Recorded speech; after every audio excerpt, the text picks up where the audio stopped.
Hello everyone, welcome to the channel the UTC ચેનલમાં આપ સૌનું હાર્દિક સ્વાગત છે.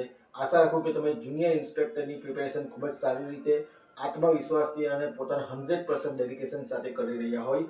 આ આપણો બેઝિક ઇલેક્ટ્રિકલ એન્જિનિયરિંગ પ્લેલિસ્ટનો ચોથો વિડીયો છે, પાર્ટ 4 છે, કે જેની અંદર રેઝિસ્ટન્સના પેરેલલ અને સિરીઝ કનેક્શન બેઝડ આપણે એક એક્ઝામ્પલ કરવાના છે. ક્યારેક એક્ઝામમાં જે એક્ઝામ્પલ પૂછાય છે એકદમ નાનો, એમાં સિરીઝ પેરેલલ કનેક્શનનું ટોટલ ઇક્વિવેલન્ટ રેઝિસ્ટન્સ શોધવાનું હોય. તો આનાથી તમે બેઝિક આઈડિયા આવી જશે અને જો એમસીક્યુ પૂછાય તો તમે એનો આન્સર આપી શકો. ઓકે, તો જે પણ વિદ્યાર્થીઓ ચેનલ પર નવા હોય તો પ્લીઝ ચેનલ સબસ્ક્રાઇબ કરી દો, બીકોઝ આપણે જુનિયર નિરીક્ષકની ફૂલ પ્રિપેરેશન કરાવવાના છે યુટ્યુબ ચેનલ પર, કે જેથી તમને એની નોટિફિકેશન મળી રહે માટે બેલ આઇકન પર પ્રેસ કરી દીધો.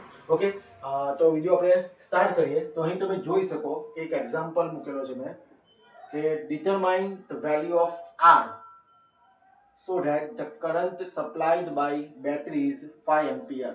ઓકે, અને જે બેટરીનો જે વોલ્ટેજ આપ્યો છે તે 15 વોલ્ટ આપેલો છે અને આપણે આર શોધવાનું છે, કેપિટલ આર ની વેલ્યુ શોધવાની છે, જે અહીં અનનોન છે. આ એક ઇલેક્ટ્રિક સર્કિટ છે કે જેની અંદર અહીં ત્રણ રેઝિસ્ટન્સ 4 ઓહ્મ, 10 ઓહ્મ અને 20 ઓહ્મ પેરેલલ કનેક્શનમાં છે. અહીં પણ 2 ઓહ્મ અને 3 ઓહ્મ પેરેલલ કનેક્શનમાં છે અને અહીં 2.3 ઓહ્મનો એક રેઝિસ્ટન્સ છે. આ બધાની સાથે એક પેરેલલમાં કેપિટલ આર પેરેલલ રેઝિસ્ટન્સ આપેલો છે. જો તમે પેરેલલ રેઝિસ્ટન્સ અને સિરીઝ રેઝિસ્ટન્સનો વિડીયો નહીં જોયો હોય તો પ્લીઝ જોઈ લેજો, જેની લિંક ડિસ્ક્રિપ્શનમાં છે. ઓકે, તો જ તમને વધારે ખ્યાલ આવશે. ઓકે, તો સૌપ્રથમ આપણે શું કરીશું કે આપણે જે કેપિટલ આર વેલ્યુ શોધવી છે, બરાબર છે, અને તમને એમ્પિયર પણ આપી દીધા છે, મતલબ કે કરંટ આઈ આપી દીધા છે, આ ઇઝ ઇક્વલ ટુ 5 એમ્પિયર અને battery voltage V is equal two 15 volt આપ્યા છે, બરાબર છે. તો જે પ્રમાણે આપણે લાસ્ટ લેક્ચરમાં વાત કરી લીધી ઓહ્મ્સ લો, તો V is equal to IR, બરાબર છે. એના પરથી આપણે R શોધી કાઢીએ. જોયું કઈ રીતના? ટોટલ જે આપણો સર્કિટનો R છે, ટોટલ રેઝિસ્ટન્સ જરા જોજો, ટોટલ રેઝિસ્ટન્સ સર્કિટનો જે R છે તે આપણે ઓહ્મ્સ લો થી શોધી શકીએ. કઈ રીતના? તો કે એકોર્ડિંગ ટુ ઓહ્મ્સ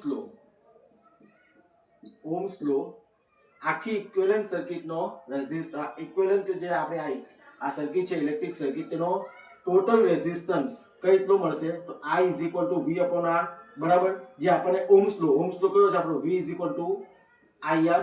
એના પરથી શું મળી જશે? R is equal to V by I. આ આપણો ઓહ્મ્સ લો છે અને એના પરથી શું મળી જાય? R is equal to V by I. V કેટલો છે આપણો? 15 વોલ્ટ અને I કેટલો આપ્યો છે આપણને ઇક્વેશનમાં? 5 એમ્પિયર. એટલે 5 3 ઝા 15, તો કેટલો આવે છે R? 3 ઓહ્મ. જે આપણી સર્કિટનો ટોટલ રેઝિસ્ટન્સ જે છે તે કેટલો ઓહ્મ છે? 3 ઓહ્મ છે. ઓકે, આ સર્કિટ માટે હવે આપણે વેલ્યુ શોધવાની છે R ની. તો હવે એના માટે સૌપ્રથમ આપણે શું કરીશું? તો અહીં જે ત્રણ રેઝિસ્ટન્સ છે તે એકબીજાના પેરેલલમાં છે. અહીં પણ બે રેઝિસ્ટન્સ છે એકબીજાના પેરેલલમાં છે. તો આપણે શું કરીએ? પહેલા આ સર્કિટ એટલે કે આ પોર્શનનો ઇક્વિવેલન્ટ રેઝિસ્ટન્સ શોધી કાઢીએ. તો કઈ રીતના થશે? આપણે ધારો કે આને આપીએ A નામ આપીએ, ચાલો આ પાર્ટને, તો અહીંયા લખો એટલે તમને વધારે આઈડિયા આવે. તમારે એવું આપણને નથી, આ તો જસ્ટ તમને ખ્યાલ આવે એટલે. અહીં બે રેઝિસ્ટન્સ પેરેલલમાં છે, તો આનો ઇક્વિવેલન્ટ રેઝિસ્ટન્સ કેટલો થશે? હું એ તમને વિડીયોમાં સમજાવેલું જ છે, બરાબર. તો કઈ રીતના થશે? 2 multiply by 3 upon 2 plus 3. Simple છે.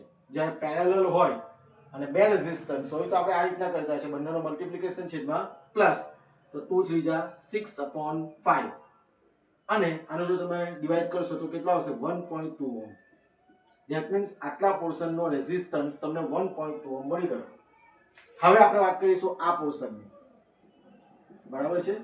તો આ પોર્શનને આપણે નામ આપી દઈએ B. તો B નું કેલ્ક્યુલેશન કરીએ. હવે અહીંયા ગાડી ત્રણ રેઝિસ્ટન્સ એકબીજાના પેરેલલમાં છે, તો આ રીતના ફોર્મ્યુલા નહીં લગાડી શકાશે. તો આપણે શું કરીશું? જોજો, એનો જે રેઝિસ્ટન્સ છે તેને આપણે ધારો કે R1 આપી દઈએ નામ, એટલે કે આટલાનો રેઝિસ્ટન્સ આપણો કેટલો છે? R1. જે આપણે B પોર્શન નામ આપ્યો તેનો રેઝિસ્ટન્સ R1 અને આનો R2. તો અહીં આપણે લખી દઈએ કે R2 જે તમને મળે છે તે, અને આ આપણો R3 સમજી લઈએ. R3 2.3 ohm. હવે R1 કઈ રીતના શોધાશે જરા જોજો. ત્રણ રેઝિસ્ટન્સ પેરેલલમાં છે એટલે 1 upon R1 is equal two શું થશે? 1 upon 4 plus 1 upon 10 plus 1 upon 20, કારણ કે ત્રણ રેઝિસ્ટન્સ એકબીજાના પેરેલલમાં છે. હવે આનું સોલ્યુશન આપવા માટે એલસીએમ શોધવો પડે. તો એલસીએમ કેટલો થશે બધાના છેદમાં 4 10 અને 20 છે તો એલસીએમ થશે 20 પ્લસ આ 20 થશે તો અહીંયા કેટલા મલ્ટીપ્લાય કરીશું 5 થી અહીંયા 2 થી અને અહીંયા 1 થી તો શું થશે જોજો 1/r1 5 ઉપર જશે 5/20 પ્લસ 2 ઉપર જશે 2/20 એટલે કે ઉપર નીચે મલ્ટીપ્લાય કરવું પડે 5 થી અહીંયા 2 થી મલ્ટીપ્લાય કરવું પડે અહીંયા કઈ નથી એટલે 1/20 તો શું થશે 1/r1 5 ને 7 ને 8 ના છેદમાં 20 હવે આપણે શોધવાનો છે r1 તો r1 ને સબ્જેક્ટ બનાવીએ સોરી r1 ઉપર લઈ જઈશું તો શું થશે 20/8 હવે 20/8 એને ડિવાઈડ કરવાનું છે તો આ આપણું 16 થશે અને 8 × 40 એટલે કેટલા ઓહમ 2.5 ઓહમ બરાબર છે કયો રેઝિસ્ટન્સ આ પાર્ટનો રેઝિસ્ટન્સ 2.5 ઓહમ આ આપણો છે 1.2 ઓહમ અને આ 2.3 હવે આ આખી સર્કિટ આપણે અહીં ડ્રો કરીએ છીએ જરા જોજો આ જ સર્કિટ ડ્રો કરું છું શું થશે જે R1 આવ્યો જે આપણે B નામ આપેલું તે R1 કેટલો આવે છે તો અહીંયા લખી દઉં છું મેં R1 આપણો આવે છે 2.5 ઓહમ ત્યારબાદ આ પોર્શન જે પાર્ટ A છે જે R2 રેઝિસ્ટન્સ છે એ કેટલો આવે છે 1.2 ઓહમ આ 1.2 ઓહમ અને જે R3 છે આપણો 2.3 આ આપણો R2 છે હવે R3 કેટલો ઓહમ છે આપણા 2.3 ઓહમ ઓકે એની સાથે પેરેલલમાં કેપિટલ R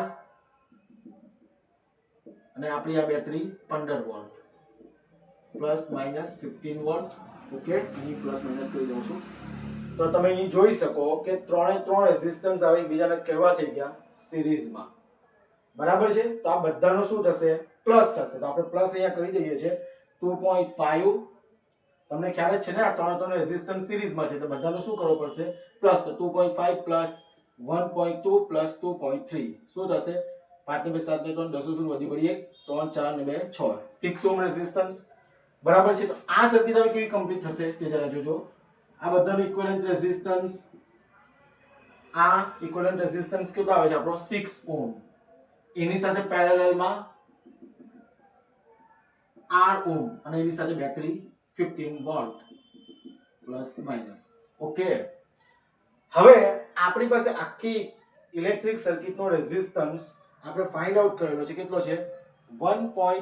સોરી આ તો આવતું છે આપણે આખી ઇલેક્ટ્રિક સર્કિટનો રેઝિસ્ટન્સ કેટલો ફાઇન્ડ આઉટ કરેલો છે 3 ઓહમ બરાબર છે તો હવે જરા જોજો આપણે આ સર્કિટનો રેઝિસ્ટન્સ આખી સર્કિટનો રેઝિસ્ટન્સ 3 ઓહમ છે પણ એમાં અનનોન કેટલો આપેલો છે R હવે આ બંને એકબીજાના પેરેલલમાં છે તો આપણને ખ્યાલ છે કે ટોટલ રેઝિસ્ટન્સ જરા જોજો total resistance is equal to આ પર પેરેલલ એટલે 6 multiply by R upon 6 plus R પેરેલલમાં છે એટલે અને ટોટલ રેઝિસ્ટન્સ તમે ફાઇન્ડ આઉટ કરી દીધો છે કારણ કે V અને I આપ્યા છે તો શું થશે 3 is equal to 6R upon 6 plus R હવે શું થશે એનું સોલ્યુશન આપીએ તો 3 2 6 આ તરફ આવશે એટલે 6 plus R is equal to 2R બરાબર છે R પેલી તરફ જશે તો 2R માંથી એક R જાય તો R બચશે તો R is equal to 6 ohm જે આપણો અનનોન રેઝિસ્ટન્સ છે જે આપણે ફાઇન્ડ આઉટ કરવો છે એ કેટલા ઓહમ આવશે 6 ઓહમ બરાબર છે